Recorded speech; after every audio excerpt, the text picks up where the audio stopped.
O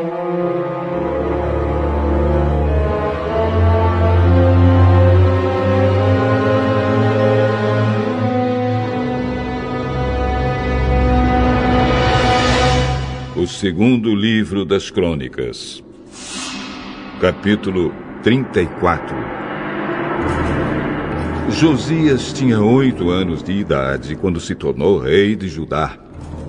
Ele governou 31 anos em Jerusalém. Josias fez o que agrada a Deus, o Senhor. Seguiu o exemplo do seu antepassado, o rei Davi, e não se desviou nem para um lado, nem para o outro. No 8º ano do seu reinado, quando era ainda bem moço, Josias começou a adorar o Deus do seu antepassado, Davi. E 4 anos mais tarde, começou a purificar a terra de Judá e a cidade de Jerusalém, destruindo os lugares pagãos de adoração, os postes ídolos e as outras imagens de pedra e de metal. Na presença dele, foram derrubados os altares do deus Baal, e ele mesmo quebrou os altares de incenso que estavam em cima deles. Quebrou também os postes ídolos e as outras imagens de pedra e de metal. Os esmigalhou até virarem pó. E espalhou pó em cima das sepulturas das pessoas que tinham oferecido sacrifícios a esses ídolos. Depois queimou os ossos dos sacerdotes pagãos nos altares onde eles haviam oferecido sacrifícios. Assim Josias purificou Judá e Jerusalém. Ele fez a mesma coisa nas cidades das tribos de Manassés, de Efraim, de Simeão e até de Naftali, e nas ruínas ao redor daquelas cidades. Ele andou por todo o país de Israel, derrubando os altares, os postes ídolos e os outros ídolos, esmigalhando-os até virarem pó e quebrando todos os altares de incenso. Depois voltou para Jerusalém. No ano 18 do seu reinado, depois de ter purificado o país e o templo, Josias enviou os seguintes homens para fazerem os concertos do templo: Safã, filho de Azalias; Maazéias, o governador de Jerusalém; e o conselheiro do rei, Joá, filho de Joacás. Eles foram falar com o grande sacerdote Hilquias e lhe entregaram o dinheiro que os levitas tinham recebido e trazido ao templo. Esse dinheiro tinha sido dado por gente das tribos de Manassés e de Efraim e do resto do reino de Israel, e também por gente das tribos de Judá e de Benjamim, e pelos moradores de Jerusalém.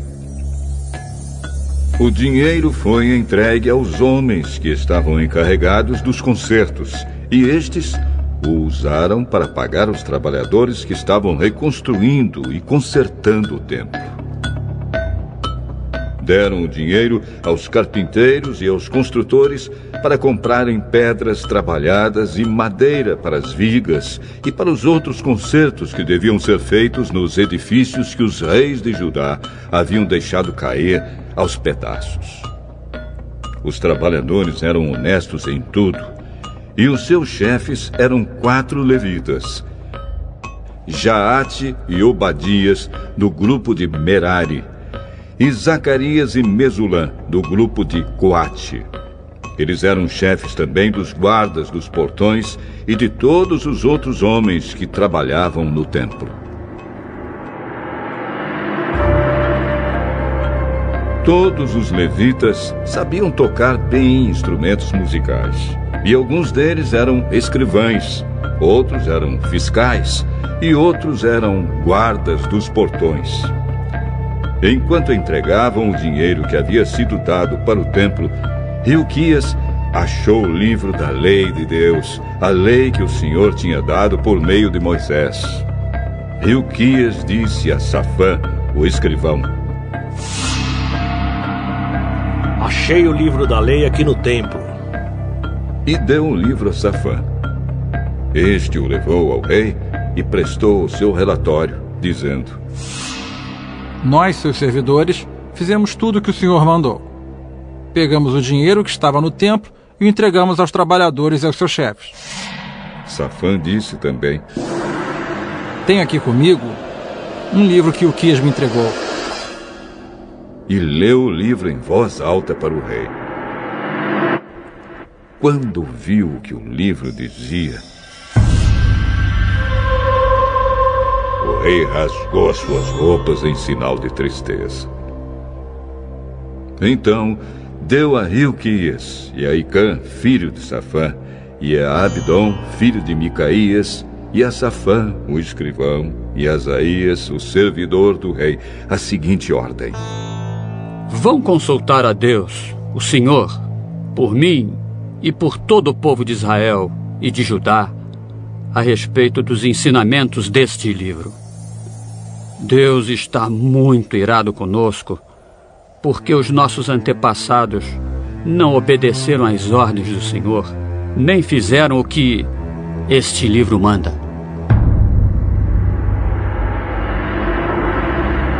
Então Hilquias e os homens que o rei tinha enviado foram falar com uma profetisa chamada Hulda, que morava no bairro Novo de Jerusalém.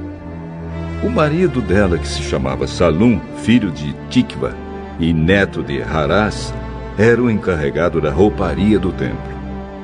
Eles contaram a Hulda o que havia acontecido, e ela lhes disse que voltassem e dessem ao rei a seguinte mensagem de Deus: Eu, o Senhor, o Deus de Israel, vou castigar a cidade de Jerusalém e todo o seu povo com todos os castigos escritos no livro que foi lido para o rei de Judá. Eles me abandonaram e têm oferecido sacrifícios a outros deuses, e assim me fizeram ficar irado por causa de todas as coisas que têm feito. A minha ira se acendeu contra Jerusalém e não vai se apagar. Eu, o Senhor, o Deus de Israel, digo isto ao rei: Você ouviu o que está escrito no livro e se arrependeu e se humilhou diante de mim, rasgando as suas roupas e chorando, quando ouviu como ameacei castigar a cidade de Jerusalém e o seu povo. Eu ouvi a sua oração e por isso só depois da sua morte é que vou castigar Jerusalém e o seu povo. Vou deixar que você morra em paz. Então os homens levaram ao rei essa resposta. O rei Josias mandou que todas as autoridades de Judá e de Jerusalém se reunissem. E todos foram juntos até o templo, acompanhados pelos sacerdotes, pelos levitas e por todo o resto do povo de Jerusalém e de Judá, desde os mais importantes até os mais humildes. Então o rei leu diante deles todo o livro da aliança que havia sido achado no templo. Ele ficou perto da coluna real, em pé, e fez com Deus, o Senhor, uma aliança pela qual eles lhe obedeceriam e guardariam as suas leis e mandamentos com todo o coração e com toda a alma. E também cumpririam tudo o que a aliança mandava fazer, como estava escrito no livro. Então Josias fez com que todo o povo de Jerusalém e da tribo de Benjamim prometesse ser fiel à aliança. Assim os moradores de Jerusalém foram fiéis à aliança feita com Deus dos seus antepassados. Josias acabou com todos os ídolos nojentos que havia nas terras dos israelitas e fez com que todos os israelitas adorassem o Senhor, seu Deus. Enquanto Josias viveu, o povo não deixou de obedecer ao Senhor, o Deus dos seus antepassados.